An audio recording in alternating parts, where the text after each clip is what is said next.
Oh, thank you very much. Thank you very much.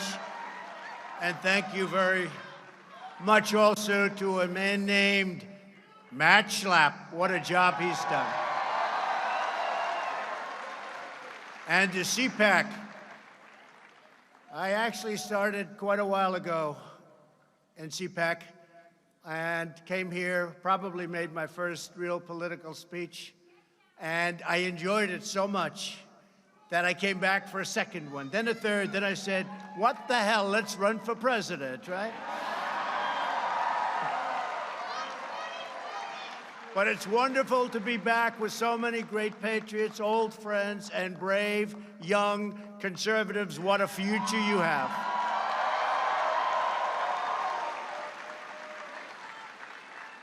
Our movement and our future in our country is unlimited. What we've done together has never been done in the history, maybe of beyond our country, maybe in the history of the world. They came from the mountains and the valleys and the cities. They came from all over. And what we did in 2016, the election, we call it, with a capital E, it's never been done before, and we're going to do it, I think, again in 2020, and the numbers are going to be even bigger.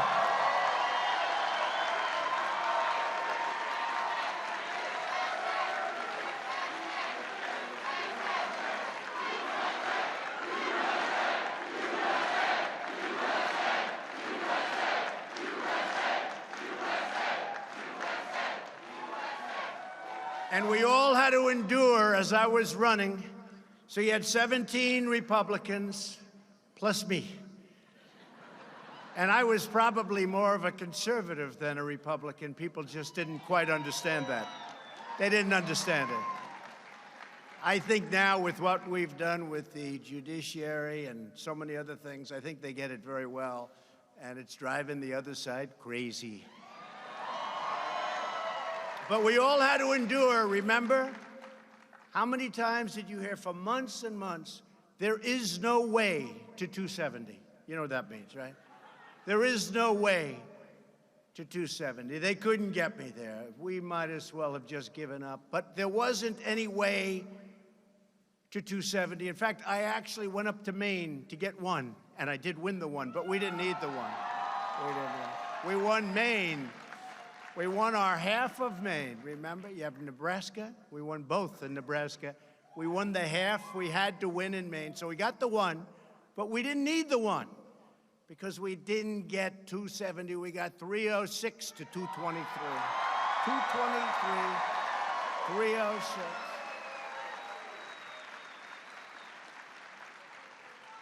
A state called Wisconsin, a state called Michigan, where, by the way,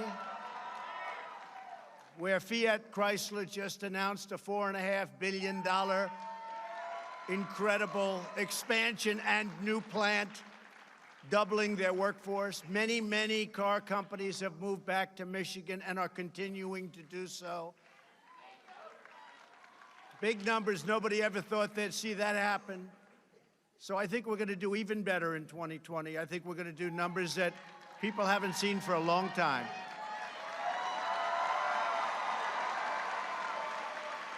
The men and women here today are on the front lines of protecting America's interest, defending America's value, and reclaiming our nation's priceless heritage. It's true. With your help, we are reversing decades of blunders and betrayals. These are serious, serious betrayals to our nation and to everything we stand for. It's been done by the failed ruling class that enriched foreign countries at our expense. It wasn't America first. In many cases, it was America last. Those days are over, long over.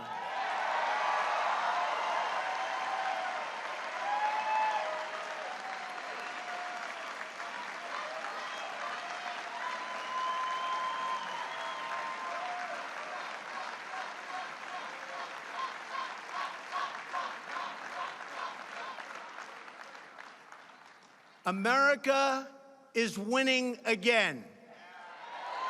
America is respected again. And the world knows it. When I meet with prime ministers, when I meet with presidents, and I get along with them, because they know that what's taken place over many years, not just the Obama administration, long before that, they can't believe themselves that they got away with it. They can't believe it. An impossible thing. And they like me. And the reason they like me, they tell me. They say, Mr. President, I said, as an example, President Xi of China, I have great respect. We have a great relationship. I say, how is it possible that you got away with this for so long? And he said, because nobody ever asked us to change. It's true. When they charge 40% tariffs on our cars going into China, and we charge them nothing coming into our country, when they raise their tariff from 10% to 25% and then to 40%, and they said to me, we expected that somebody would call and say, you can't do that. Nobody called, so we just left it. And I don't blame them. We should have been doing the same thing to them, but we didn't.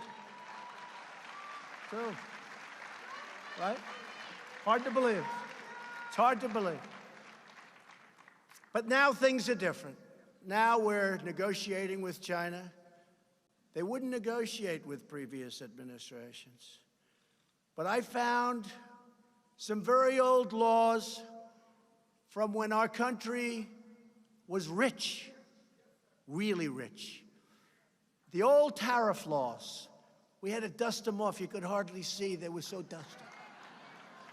But fortunately, they weren't terminated. We started getting politically correct even back then. But I said, when we were doing the great things, what happened to those laws?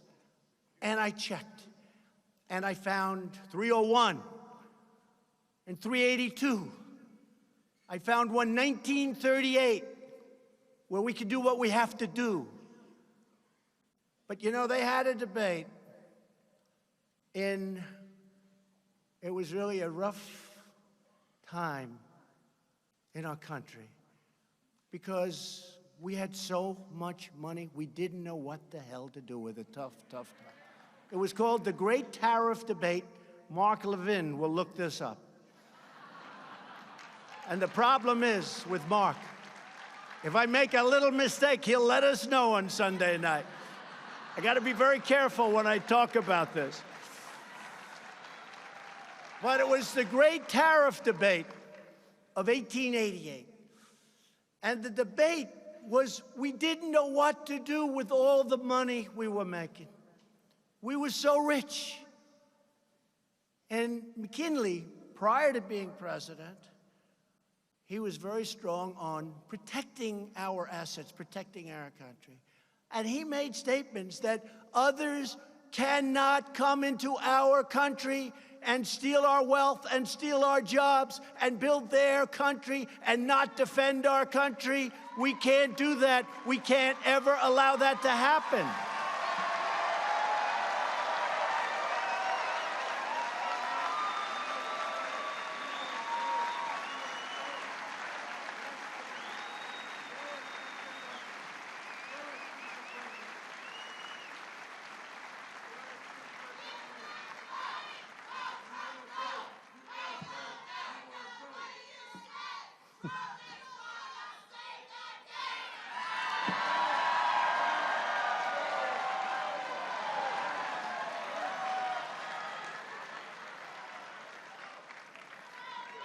And you know, I don't know, maybe you know.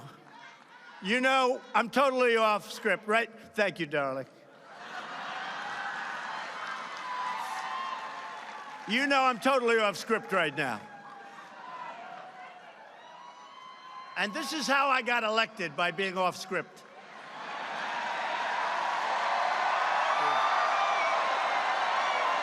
true.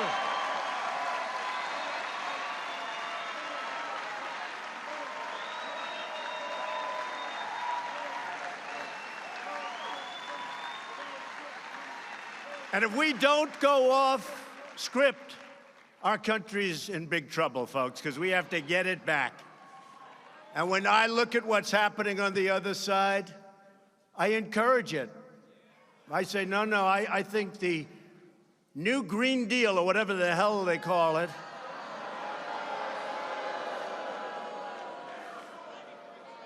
the Green New Deal, right? Green New Deal. I encourage it. I think it's really something that they should promote. They should work hard on. It's something our country needs. Desperately, they have to go out and get it. But I'll take the other side of that argument only because I'm mandated to. I'm mandated. But they should stay with that argument. Never change. Never change. No planes. No energy. When the wind stops blowing, that's the end of your electric. Let's hurry up. Darling? Darling, is the wind blowing today? I'd like to watch television, darling.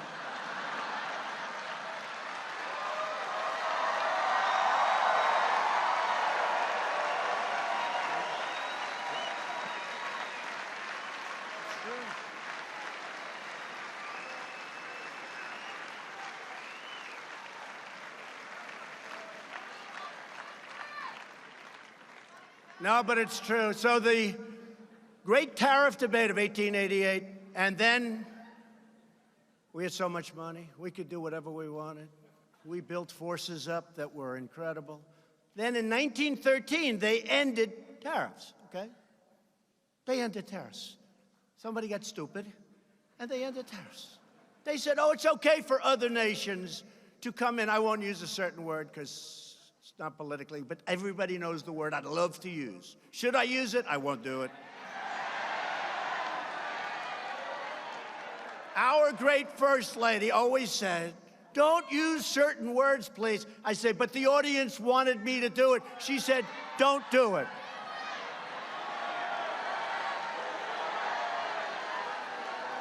And the problem is, if I do that, they won't put the little preamble that we just went through. They'll just use the word, and they'll say, isn't that terrible? So I won't use it. I've learned, because with the fake news,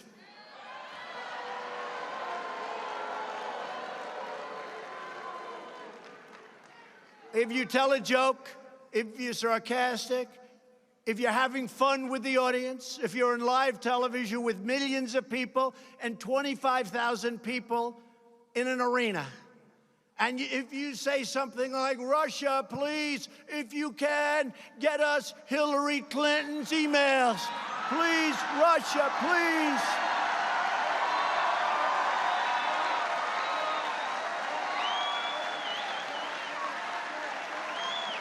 Please get us the emails, please.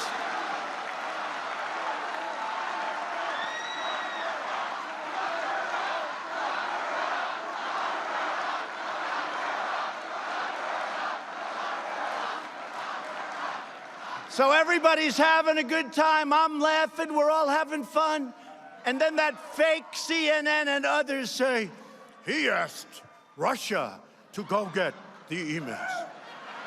Horrible. I mean, I saw it like 2 weeks ago. I'm watching, and they're talking about one of the points. He asked Russia for the emails. These people are sick, and I'm telling you, they know the game.